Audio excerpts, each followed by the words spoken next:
அன்பான உறவுகளுக்கு வணக்கம். இன்னைக்கு குடும்ப கஷ்டம், பிள்ளைகள வளர்க்கணும் அப்படிங்கிற ஒரு எண்ணத்தோட இன்னைக்கு நெறைய தாய்மார்கள், சகோதரிகள் வந்து வெளிநாட்ல வந்து வேலை செஞ்சுட்டு இருக்காங்க. இன்னும் வந்துகிட்டு இருக்கிறாங்க. இன்னும் வர எதிர்பார்த்துக்கிட்டு இருக்கிறாங்க. அப்படிங்கிறது நமக்கு எல்லாருக்குமே தெரிஞ்ச ஒரு விடயம். அப்படிங்க இன்னைக்கு வேலைக்கு வந்து இன்னைக்கு எத்தனையோ உயிர்கள இழந்திருக்கிறோம். எத்தனையோ அ சகோதரிகள் வந்து தன்னோட உடைமைகள இழந்திருக்காங்க. ஏன் உடல்ல இருக்கிற உறுப்புகள கூட இழந்துட்டு இன்னைக்கு நாட்டுக்கு போயிருக்கிறாங்க.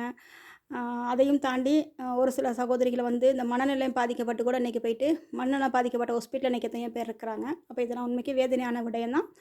ஆ வெளிநாட்ல வேலை செய்ற ஒரு விஷயம் ஒண்ணும் லேசான விஷயம் இல்ல. எவ்வளவோ பிரச்சனை முகம் கொடுக்க வேணும். என்ன ஒண்ணுமோ அது சொல்லிக்கொள்ள முடியாத அளவுக்கு பிரச்சனை இருக்கு இல்லையா?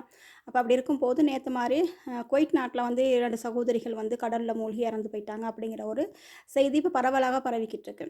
அப்ப இது வந்து உண்மைக்குமே ஒரு வேதனையான விடயம்.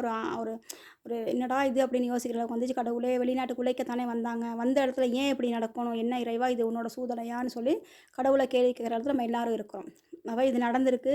இந்த இறந்து போன 2 சகோதரிகளுக்கும் என்னுடைய ஆழ்ந்த ஆழ்ந்த அனுதாபங்கள தெரிவித்துக் கொள்றதோட, அந்த குடும்பத்தில இருக்கிற உறவுகளுக்கு, குழந்தைகளுக்கு கடவுள் தைரியத்த குடுக்கணும். இந்த இந்த சோகமான சந்தர்ப்பத்திலருந்து அவங்கள வெளியில வர வைக்கிறது கடவுள் அருள் புரியணும்னு நான் கடவுள்ட்ட பிரார்த்தனை பண்ணிக்கொள்றேன். இப்ப எங்கனைக்குல வந்து உண்மைக்குமே நடந்தது என்ன அப்படிங்கிறது யாருக்குமே தெரியாது. அந்த சம்மந்தப்பட்ட ஒரு 2, 3 பேத்துக்கு தான் அந்த விஷயம் தெரியும். ஏன்னா, இதுல வந்து ஒரு விஷயம் வந்து அந்த குழந்தைகள் அந்த அந்த வீட்ல உள்ள குவைத் வீட்ல உள்ள குழந்தைகள காப்பாத்த போயிட்டு தான் அவங்க இறந்து போனாங்க அப்படின்னு ஒரு செய்தி வருது. இன்னொரு பக்கட்டு இந்த மாரிக்கு அவங்க தான் போய் அவங்களாம் அந்த கடல்ல போயிட்டு இறங்கிட்டு வருவோம் அப்படின்னு இப்ப நம்மளுமே கடலுக்கு போனா நம்ம கட்டாயம் இறங்குவோம். ஏன்னா கடல் தண்ணிக்குள்ள இறங்குறது இல்லையா? அப்ப அப்படி இறங்கி போன இடத்துல தண்ணி கூட வந்து இப்படி இழுத்துட்டு போயிருச்சு. அப்போ ஒருத்தர இழுத்த கைக்கு இன்னொருத்தர காப்பாத்த போயிட்டு அவங்களும் கூடயே போயிட்டாங்க. 3வதா போன சகோதரியும் போயிருப்பாங்க. அவங்கள வந்து அவங்களோட மேடம், அடுத்து அவங்களோட மகன் இப்படி ஒரு ஒரு கதை ஒண்ணு போகுது. அப்ப உண்மைக்குமே பாராட்டக்கூடிய விஷயம் ஒரு ஒரு தன்னோட பணிப்பெண்ணுக்காக ஒரு அந்த வீட்டு மேடம் வந்து காப்பாத்தியிருப்பாங்க. உண்மைக்குமே அத வரவேற்கக்கூடிய விடயம். அப்படி நெறைய நல்ல அன்புலாம் கொண்ட உறவுகள் இருக்கிறாங்க. இல்லன்னு சொல்றதுக்கு இல்ல. அப்ப அப்படி ஒரு விஷயம் சொல்றான். உண்மைக்குமே இதில என்ன நடந்துச்சுங்கிறது எதுலயுமே ஆதாரப்பூர்வமா நிரூபிக்கல இதுவரைக்கும். உண்மைக்குமே அவங்க கடல்ல போயிட்டு தண்ணீல போறாங்களா தான் அது கட்டாயம் எங்கேனோ ஒரு இடத்துல ஒரு வீடியோன்னு இருக்கும். ஒரு வேள அங்கனக்குள்ள கேமரா இருக்கலாம். இல்லாட்டி யாராவது வீடியோ எடுத்திருக்கலாம். அப்ப அந்த ஒரு ஆதாரம் இல்ல. அதே மாரிக்க இன்னொரு சகோதரி சொல்றாங்க, "அந்த வீட்ல தான் நாங்க இருக்கிறோம். இப்படித்தான் நடந்துச்சுன்னு" அவங்க ஒரு பக்கத்து அவங்களோட அவங்களோட விஷயத்த அவங்க முன் வைக்கிறாங்க. அப்ப இதில எது உண்மைங்கிறது தெரியல. அப்ப எல்லாருமே இதில எது தான் உண்மை? அப்ப பார்வையில அதாவது இது 2க்கும் இடைப்பட்ட சமூக வலைத்தள பயணிக்கிற உறவுகள் என்ன சொல்லுவாங்க? அவங்க செல்ஃபி எடுக்க போயிருப்பாங்க. அவங்க வேலைக்கு தானே போனாங்க. எதுக்கு கடலுக்கு போனாங்க? போன வேலைய மட்டும் பார்க்கணும். அ அப்படிங்கிற பல விஷயங்கள முன்வைக்கிறாங்க.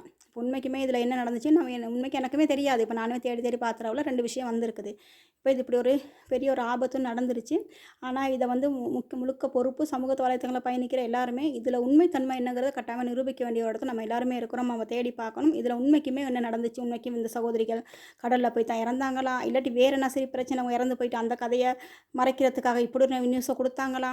என்னங்கிறது தெரியல. அப்ப இந்த இந்த புள்ளைகள் இந்த சகோதரிகளோட குடும்ப சார்பாகவோ, இல்லாட்டி இவங்க வேலை செய்ற அந்த கப்பில் வீட்ல உள்ளவங்க சார்பாகவோ, இல்லாட்டி உண்மையா அந்த இடத்துல உண்மை நடந்த என்ன விஷயம்னு உண்மைய சொன்னா மட்டும் தான் இதுக்கான சரியான பதில் கிடைக்கும். ஆனா கட்டாயமா உண்மை தெரிஞ்சாகணும். என்ன நடந்திருக்கு அப்படிங்கிறத. அப்ப இது சம்மந்தமா தொடர்ந்து பேசக்கூடியவங்க இது உண்மைக்குமே என்ன நடந்திருக்கு அப்படிங்கிறத கொஞ்சம் தேடி பாருங்க.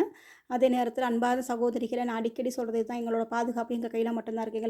எங்களோட உயிர் முக்கியம். இந்த வெளிநாட்ல எங்களுக்கு உயிருக்கு உத்தரவாதம் இல்லாத ஒரு இடத்துக்கு நம்ம எல்லாரும் வந்திருக்கிறோம். அப்ப எல்லாம் கூடுமான வரைக்கும் எங்களோட பாதுகாப்ப நாமளே உறுதிப்படுத்திக்கிறணும். இந்த கடல் பிரச்சனைக்கு எத்தனையோ பிரச்சனைகள போயிட்டு நம்ம பெண்கள் மாட்டிக்கிறாங்க. வாகனத்தில போகும்போது அந்த செல்ஃபி எடுக்கிற விஷயம் இருக்காது.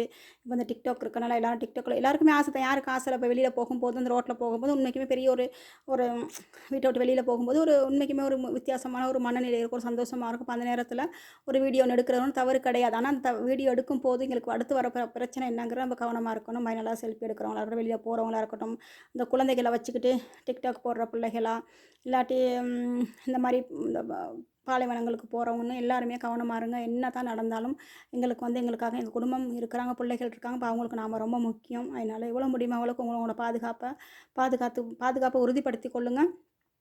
அதோட இன்னொரு விஷயம் என்னன்னு கேட்டா, எங்கன இருந்தா என்ன வேலை செஞ்சாலும் கரண்ட் வேலையா இருக்கட்டும், தண்ணீல வேலை செய்றவங்களா இருக்கட்டும், என்ன வேலைனாலும் பரவால்ல, எவ்வளோ முடியுமோ அவ்வளோக்கு உங்களோட வேலைகள நீங்க ரொம்ப ரொம்ப பாதுகாப்பா இருங்க. நன்றி உறவுகளே!